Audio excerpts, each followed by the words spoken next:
Menorca és una illa que ha treballat molt per tenir un model de desenvolupament diferenciat. La gran sensibilitat ciutadana cap al seu territori s'ha traduït en molts de paratges conservats i amb un pla territorial insular que prohibeix noves urbanitzacions, tant en el litoral com en l'interior.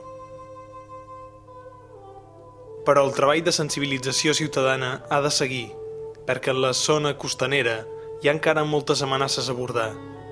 Aquí, les competències estan repartides entre diverses administracions, que no apliquen una visió comú.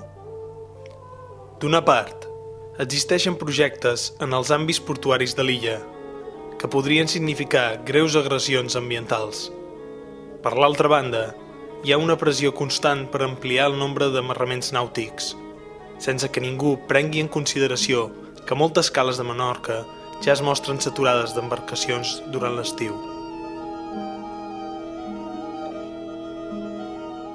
Per fer front a aquests reptes, diverses organitzacions ecologistes i juvenils venen reivindicant l'elaboració d'un pla insular de la costa, o PIC, que pugui servir per ordenar de manera lògica i amb una visió sostenible les qüestions que estan afectant la costa de Menorca. I amb aquest motiu, celebren les abraçades a la mà, on es convida tothom a participar d'un acte simbòlic on les persones abracen la mà.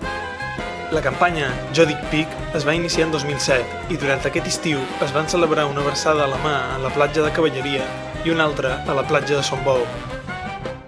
En cada cas, les entitats organitzadores conviden prèviament tots els usuaris de la platja en qüestió mitjançant el repartiment d'octavetes en diversos idiomes.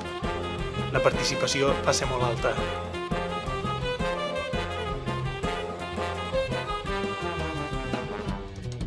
L'espècie humana necessita canviar la seva manera de relacionar-se amb el planeta i Menorca és un lloc idoni per demostrar que això és possible. El que es demana és que es faci un estudi sobre la capacitat de càrrega nàutica de la illa i que després s'ordenin els amarraments amb una visió insular i tenint en compte els aspectes ambientals i de seguretat de cada indret.